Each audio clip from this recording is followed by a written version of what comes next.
You're listening to Unmuted Love.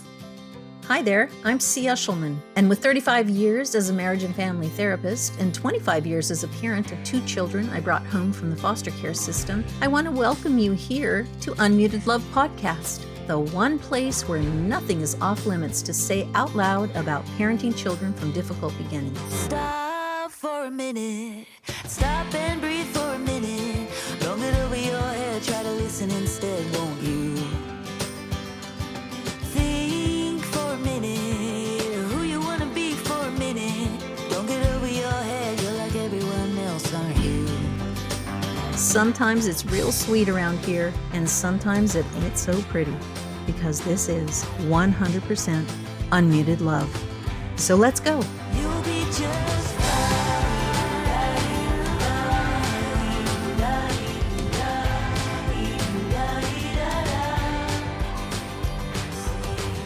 Hello, everybody. Welcome to Unmuted Love. I'm C. Eshelman, and I am here with Amanda Savarino again because we are presenting to you what once was a 6-part series and now has become a 6.5-part series, sort of 7, really, on Loving Bravely. This is Amanda's pet project, and we're sharing it with you in this series because it's wonderful. And we're really just having a chat about it in terms of how we meet the needs of our children and how to look at building the capacity to do that. Today, the topic is an extension of last episode. And last episode was about, help me out, Amanda. Okay, we're talking about a nervous system or brain-based perspective on how our kids are behaving. So instead of being just focused on behavior, we're focusing on why are they behaving that way? What's the underlying cause? Thank you so much. So the title of that episode was a page that I turned over and put behind me. I'm like, where is it?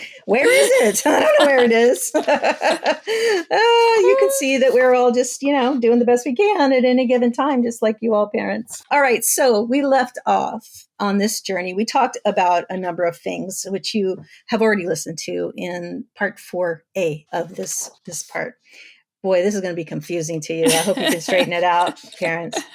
All right, we're going to start with capacity building. What does that mean under the heading of behavior from a nervous system point of view? So capacity. Amanda, what did you mean when you put capacity right there in that outline? So in this situation, I'm talking about capacity for the children, what the kids' capacity is, and how their capacity or their resources they have available to them at the time is what's going to determine a lot of times how they respond to things. This was really helpful for me to think about this way. And you do a beautiful job of talking about this, like bandwidth or energy or like how much charge you have in your battery. These are all great ways to say the exact same thing, which is what is the child's actual ability in that moment based on lots of other factors through the day that have gotten you to this point.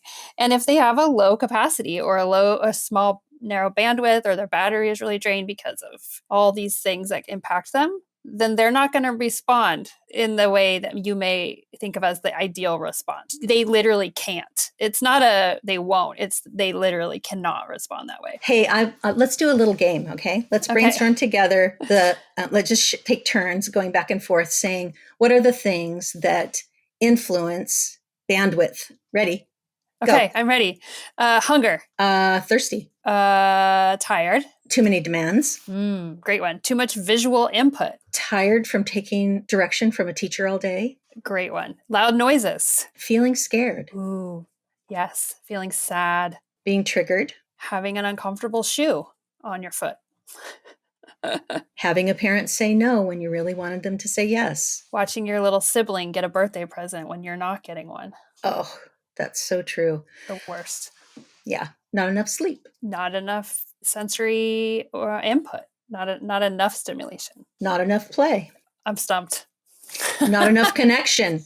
Not enough connection. Oh, that's a great one. I hit the end of my list. You win. And attachment, right?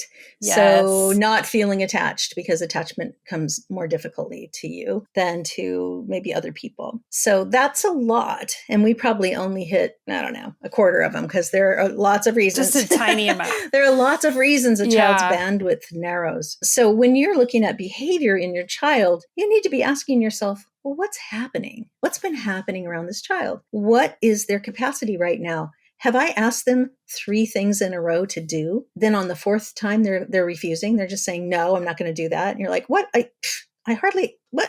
Why? Why won't you just go do this other thing? Because by asking them 4 things in a row, you just narrowed their bandwidth. So they did pretty well for the 1st and 2nd, maybe even the 3rd time, but the 4th time, flipped out. So that's how you can see the bandwidth narrowing. And it's really important to be watching for that, because really, that's what it's all about. When we talk about therapeutic parenting, we're talking about having the right lens on so that you use the right tools. And the right tools are, first of all, observing capacity. Yeah. And I think a great thing to talk about here is attunement to your child and knowing their little soft signals.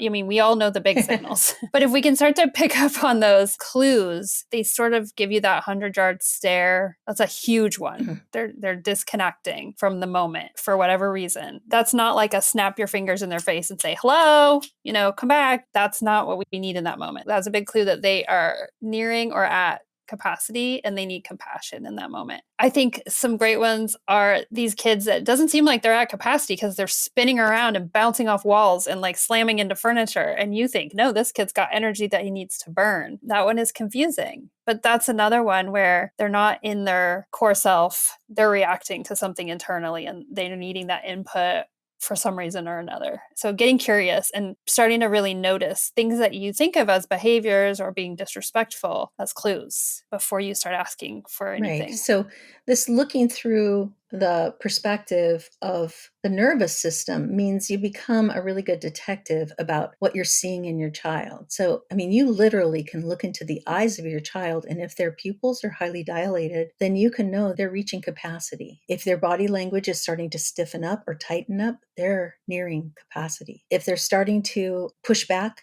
no, I don't want to, or doing the opposite of what you're asking, they're nearing capacity. So we need to be thinking in terms of capacity all the time. And not only that, but we have to be thinking about our own capacity, because when we are having a narrow bandwidth, we also might be hungry, thirsty, tired, exasperated, worn out, not enough self-care, hurt, the same set of things.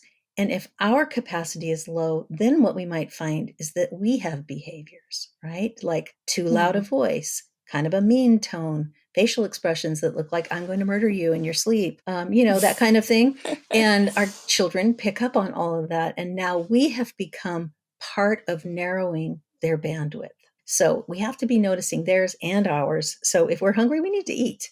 If we're thirsty, we need to go get something to drink. If we need a little break, we need to go somewhere. And, I know that most of us spend our time in the bathroom hiding, and that's okay. If that's where you got to go to get a break, go there. So yeah, bandwidth is super important. Capacity is super important. Knowing your child is super important. So if your child comes home hangry every single day from school, don't let them get in the door and have more than one sentence out of their mouth before you stick some food in it, right?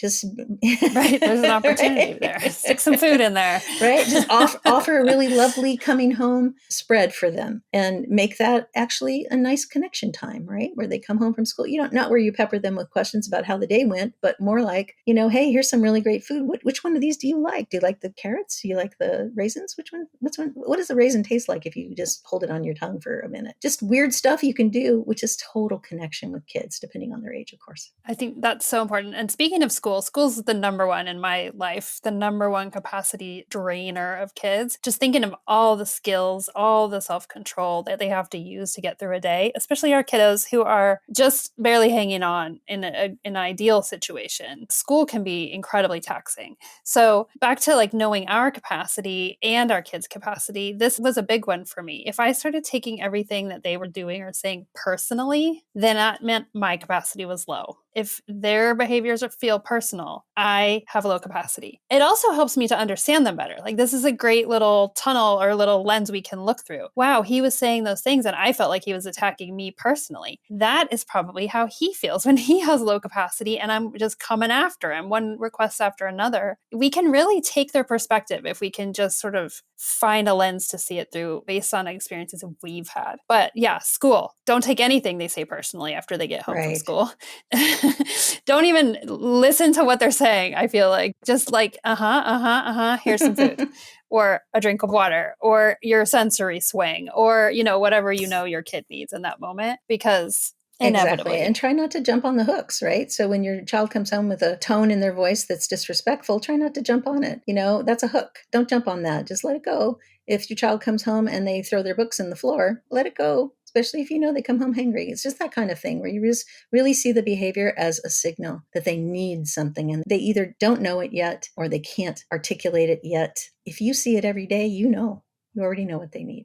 Yep, that's it. All right. Learned it. The next thing is compassion versus fear, which is basically what we just started to talk about anyway. We are needing to be in a place of compassion for the suffering, really, that they're experiencing. I use the word suffering. You could use a word that feels good to you. I don't know. What are words you use? I say hurting. I say hurting, struggling, challenging, being challenged. Those are great. Yeah. However you can frame it for yourself that feels right, that sits well with you. But the kids' negative responses and lack of capacity, if we can see their struggle in that moment and see it from a place of compassion instead of how it's either hurting or inconveniencing us, our lives, the rest of the family, that's how you're going to build capacity in both of you ultimately. If you can see them from a place of compassion and they can feel seen and understood and believed, most importantly, they will grow their capacity over time, knowing that you really see them and they don't have to always be on the defense, always be in protection mode, always be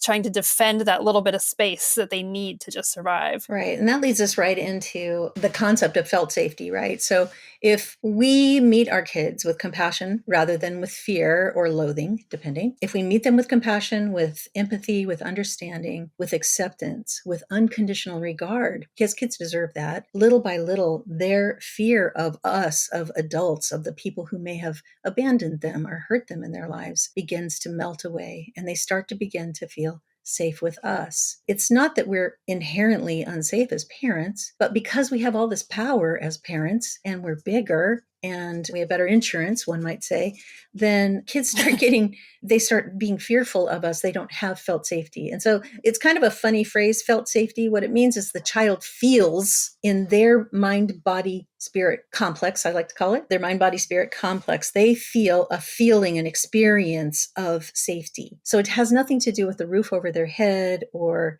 whether they have cool clothes or anything like that. It has to do with just the everyday interactions they have with you where your face is soft, your eyes say, I love you, you're the best thing ever, I adore you, that you have a smile on your face, you have a soft voice, a loving voice, right? A voice that says, hey, I'm liquid love right here. Come on in. And so that takes a lot, right? That takes a lot of capacity for a parent to do that. So there's a lot ahead about that. But what we're really trying to do in all the things we're talking about is create felt safety for our children beyond the obvious things, right? Exactly. And in our next episode, we're going to be talking about how you can get into these moments where it doesn't matter if you think the kid is safe. It matters how they feel. And a lot of times the things they're doing may be making us feel unsafe. So this, here's a little complicated moment. How do I present a safe liquid love? I love that phrase. See, a safe, just soft-eyed, low and slow parent to them when what they're doing is actually making me feel unsafe. And that comes from building capacity in yourself and learning to trust yourself, which we're going to get to next week. But some examples of ways to create felt safety, things you may not think of. We gave a lot of clues when we did our quick speedball of things that can reduce capacity, but obviously no shaming, anything even close to shaming a behavior that is not going to create safety. That's going to put a kid into a protective mode pretty quickly. But Food is a big one for so many of our kids. Food that is not over-regulated. I think that this can become a sticking point in a lot of families. Knowing your kids' sensory needs, having those things available, making space for big feelings, lower demands, playfulness, spaciousness in the schedule. I'm sure you have lots of great ones, C. This is a paradigm shift a little bit for parents, but I think felt safety comes from parents who see their children as people, as separate people Yep. who have ideas of their own, feelings of their own, thoughts of their own, desires of their own, intentions of their own, likes of their own, dislikes of their own, right? When we as parents actually see them not as extensions of us, but rather as full people on their own behalf, then it's easier to create felt safety because we are acknowledging and honoring them as people. And this is not culturally very acceptable here in America anyway. And I would say that in a lot of places, it's not acceptable to think this way because children are often seen as somewhat like property,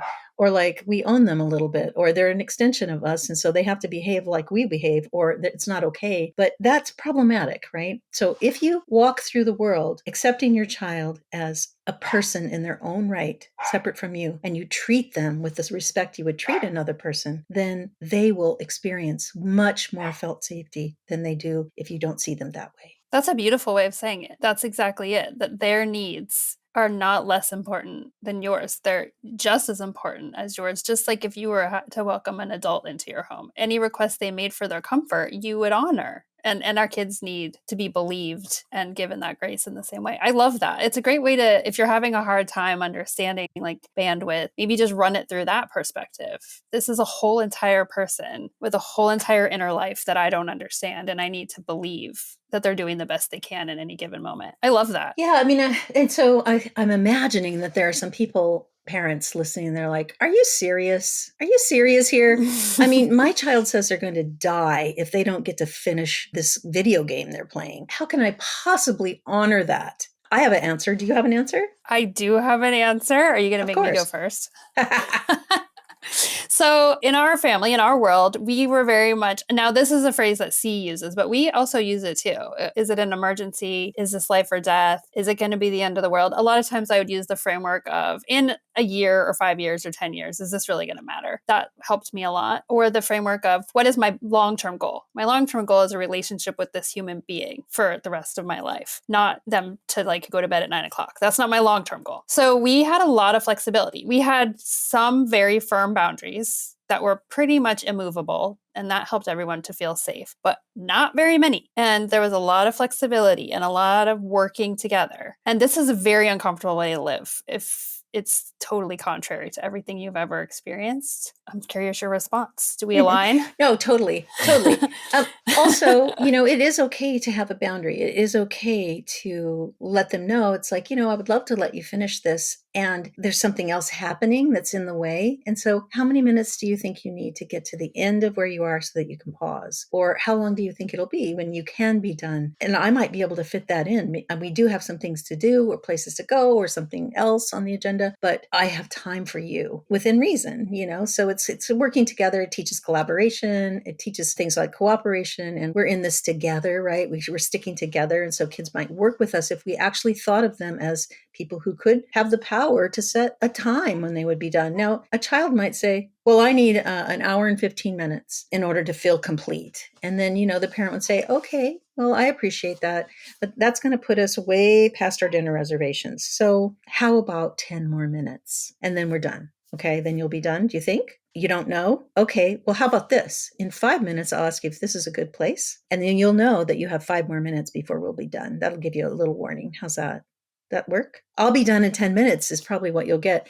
And usually the child will be done like in around 8 minutes because they came to a place where they knew they could stop. So that's the thing, right? Respecting that if they're respected, they will often be respectful back. But if they feel they're not being respected, then when we get back is something super, super out of proportion, right? Disproportionate to the event. Like it shouldn't be a big tipping over the TV, throwing of the remote, breaking the furniture and saying, I'm going to kill myself and I hate you. It shouldn't be that.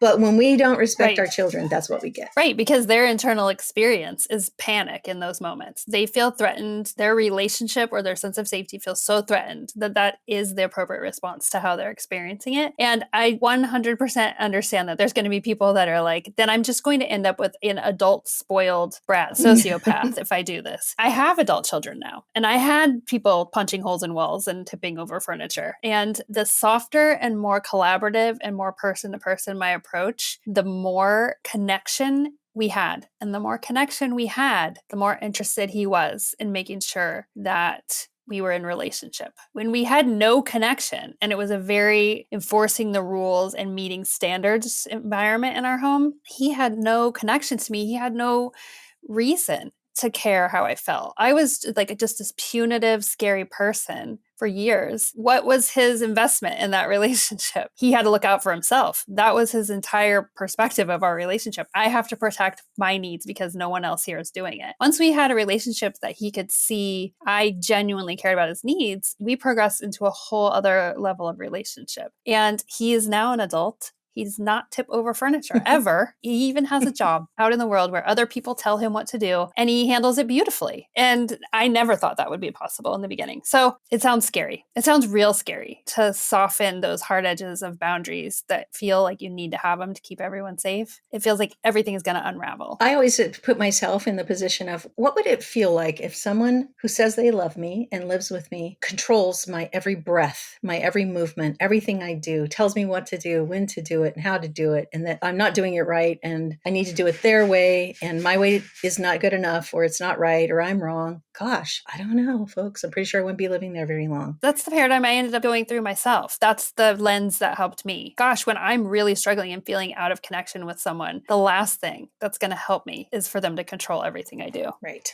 Yeah. Yeah. You know, let's move around. We were talking about felt safety, and we kind of went far afield there because we do.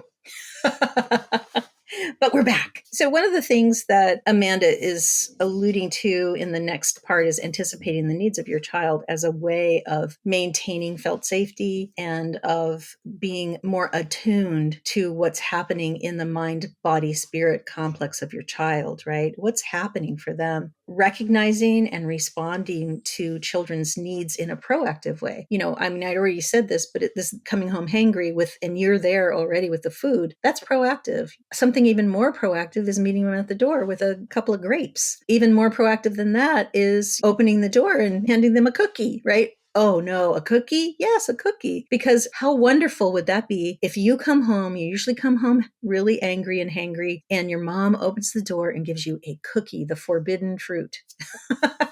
Right? And you're just like, Mom, you're giving me a cookie? That's awesome. Thank you. And then your child, who's usually angry and gruff and mad when they walk through the door, suddenly sees you like a Pillsbury Doughboy or something. You know, it's like awesome. Yeah, they're caught off guard. You've changed the game. But also, I'll warn you, don't expect a good reaction. Of course not.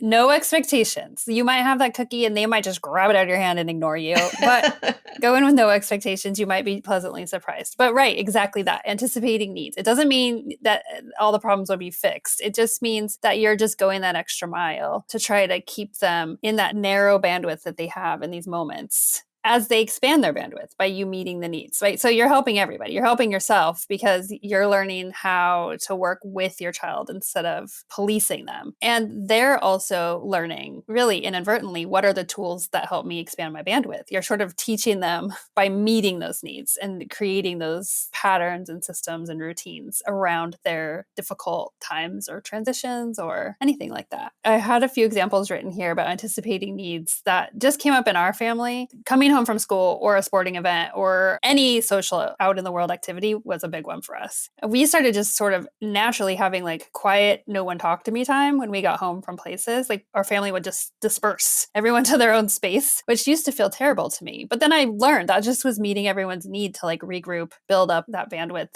and then be back in, relationship. But I have kids who like, I just knew I needed to buy them 5 of the same shirt. because that was the one kind of shirt that didn't drive them crazy, with no tags and no weird seams. And instead of getting into a back and forth about all the things that I might have been thinking, I just bought them 5 of the same shirt. I let them wear sandals to school in the winter because those are the only kind of shoes that they could stand to have on their feet. I didn't make them brush their hair, even though I didn't feel great about that, but that was a big sensory thing. And leaving the day in a sensory kind of fit after someone has attacked you with a hairbrush, that's not a great way to start. So if I know something is going to set them up for more success wearing that same shirt, not having to deal with the sensory assault of a hairbrush, just let it go. Just let it go and meet those needs. These are the things that feel important, but they're really not. Yeah, totally. So I was thinking that we went through a period where I let my kids sleep in their clothes for the morning, sleep through the night. I mean, they would shower and everything, but put on the clothes they wanted to wear in the morning and sleep in sleeping bags. I don't remember now why the sleeping bags, but something about the sleeping bags kept them more cozy. They felt more cozy. And so, okay, then you can do all that so that it's easier for you to sleep well and get up in the morning and not have to fight about which clothes feel good, which ones don't feel good, which ones you're going to wear, which ones you aren't going to wear, all that. We just eliminated all of that. And I'm pretty sure as I'm saying that, some of you are now just like rocking in your chairs, holding your heads like, what? It's going to be a free for all in this house if I do all of this. And that brings us kind of full circle to boundaries, right? Let's talk a little bit about boundaries. We are talking about a dance. What we're talking about is letting go of rigidity, letting go of the shoulds about parenting. If you're a good mom, then you should never let your child have sugar. If you're a good mom, you should always have your kids in bed by 8:00. If you're a good mom, you make your children do their homework. If you're a good dad, you make sure you show, it's just like goes on and on, right? It's just a list of shoulds that turn out to be too tight, a box for your kids to live in. So that's one side of the dance, is to let that go. And then, of course, you can't let it all go. You have to have boundaries to help your kids feel safe. So when you were writing about boundaries, Amanda, what were you thinking? I was writing it from a headspace of knowing, like, I love that you said dance, knowing the dance. There are just going to be some negotiables, like no violence. I'm not going to let anyone attack anyone else. We are getting an education. The way we get that education, we may have to collaborate and be more flexible on, but we're getting an education. We're not going to hit. We're going to eat food. What that food is, I was willing to negotiate. I was like, we're only eating organic food. We're having a smoothie every day. Everybody's wearing clean clothes. That's how I was in the beginning. I went from that person, that parent, all the way over to let's eat a food that is not the same color as all the other foods on our plate. That would be the goal. We went from one end all the way over here, but it was amazing how doing that increased our capacity to do so many other things. So you're always thinking about, there's a cost to every demand and there's a benefit to every release of control. Like it is this back and forth. You're trying to keep the balloon in the air. You're kind of like, what's going to work for all of us? And what hills do I really need to die on? So we did have to be in our bedrooms by a specific time, but I wasn't going to come down there every night 16 times and be like, you're supposed to be sleeping, stay in your bed. I was just, you're in your bed. What happens after that? I have to let go of that control. Eventually they learned that they were tired if they didn't go to bed, but I needed to let them learn that, and I needed to not participate. And there's a million examples, but it's this understanding of the cost benefit of every release and every imposition on the children. And it goes back to what you were saying, See. I think that lens of they're a whole entire person, which is not the way we view kids in our culture, makes all the difference. I would love to hear your take on boundaries and how you work with parents to understand how to think about them. It's different for different people, and I don't probably talk about them in quite the same way you are right now. I think what I talk to parents more about is that they can have boundaries. They can say, I'm not willing to do that right now. I'm sorry. We can try it another time. Like, parents get really worn out around this idea of being in the dance where they're being flexible a lot, and they feel like, all I'm doing is bending a knee to children. That's all I do is be flexible, be flexible, be flexible. And what I say to them is, it's okay to not be flexible sometimes. It's just, it's a balance. So most traditional parenting is very inflexible. And if you are flexible, then you're called permissive, right? So it's a balance to have a dance kind of relationship. And that's called a relational relationship rather than a power and control or a rule oriented or a learning theory model. It's really relational in nature. And so my husband every day asks me, are you hungry yet? Like, we don't have a dinner time. He just will come and ask me, are you hungry yet? Or I'll ask him, are you hungry yet? And then we'll talk about what what are we going to have for dinner? That's relational. But sometimes we'll just say, yeah, I'm not really hungry, so we don't eat dinner. It's like, okay, that's relational. So if I thought I had to have dinner on the table at 6 o'clock every day because that's what you have to do, I probably have to not do that. I don't know. I couldn't do that, right? Me neither. No, and it's funny because I was that parent. We're sitting at the table every night at 5:30, no matter what. And it was so desperately hard for me to let go of. I felt like my entire world was crumbling to let go of these hard and fast rules. But now, 20 years later, I can't imagine going back to living that way. Right. And my life is so beautiful and open and flexible. Not everything. Like I have things I need and I have guideposts that I have to have. But the letting go was the hardest part. The living is actually way easier over here on the other side. So I think that's such an interesting thing to think about. Yeah, for sure. I think the one boundary that I encourage parents to have and share with children is that children do need to ask permission, instilling in your child gently the notion that in our house we ask permission. Like, I don't go rifling through your room without your permission because I want to respect you. But also, you don't get to rifle through my closet without my permission. That's a boundary. But I'm saying, but it's not like you can't go in my closet necessarily. You just have to ask permission. So asking permission is actually a boundary. It helps you be in that dance. A child comes to you, they have a desire, they want something, but they have to come to you, right? Because you're still the parent. And that's the difference between being permissive, where it's like, yeah, help yourself, do whatever you want. Yeah, you can have anything you want. Go ahead. I don't care. That's different, right? Asking permission says, I do care. Oh, yeah. I care about everything, and everything's on the table to be flexible for the most part, except for the things that Amanda said earlier, like violence, or in her case, education. Education wasn't even in my list, but that's in her list. Like, you get to create what's in your list. Yeah, it's up to you. I love that permission. Now that you say that out loud, yes, we did have that also. But it's funny because the harder part for me was like, now I need to ask permission to go into their room because that felt important to me. Like, we're going to have everyone in the house follow these same rules. So I had to check myself. Yes, of course, you have to ask permission, but now I'm needing to also honor that boundary for them, to model it, and to also just have them understand, like, I respect you on such a basic level as a person. We're in this together. I'm not imposing this on you uniquely. This is for all of us. That's just a beautiful way to live in general. I love that. I can again kind of hear the roar of parents saying, what?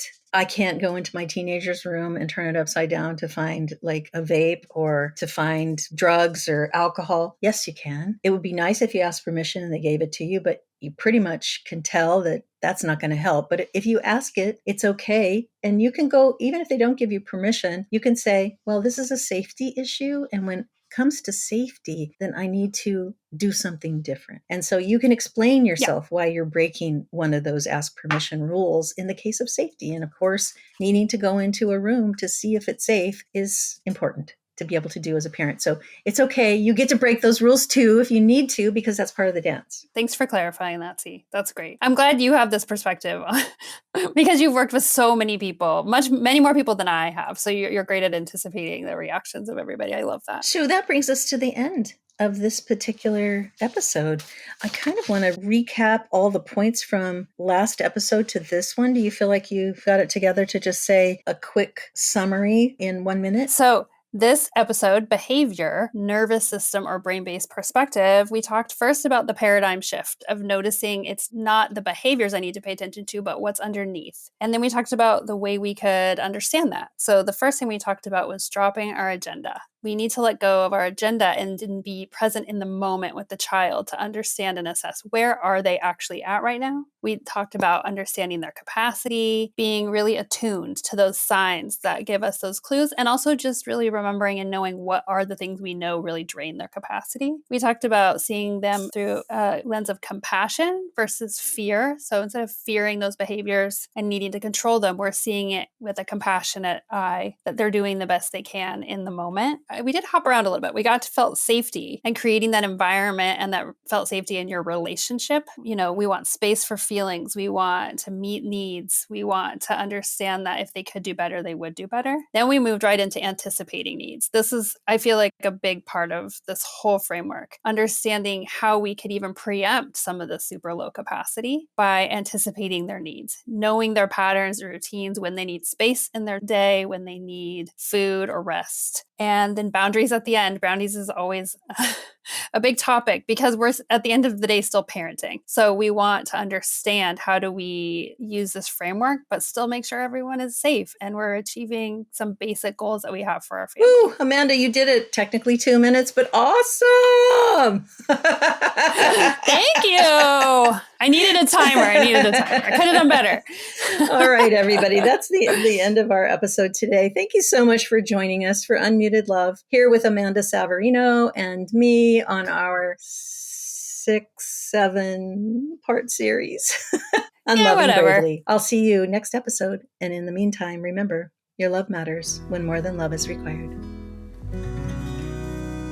Hey parents, this is C. Get the help you need to end destructive and chaotic behavior in your home while parenting children from difficult beginnings. I know you need help, and the Love Plus parenting model actually works. I'm inviting you to work with me personally for 6 months in my virtual therapeutic parent program, and I guarantee you results or 100% of your investment back. How is that for a blue ribbon deal? I'm looking forward to working with you. See you on the inside. Stop for a minute. Stop and breathe for a minute. Long it over your head. Try to listen instead, won't you? Think for a minute. Who you want to be for a minute. Don't get over your head. You're like everyone else, aren't you? You could gain from being a bit nicer. Knowing to talk and when to shut your mouth. The Unmuted Love podcast is hosted by me, C. Eshelman, attachment and trauma specialist at the Attach Place in Sacramento, California. Our podcast producer is the amazing Saya Clark, and our theme song is Nicer by Houses on the Hill, licensed through Epidemic Sound. Thank you for being such loyal listeners here on Unmuted Love. I'll see you all next week. You'll be just fine.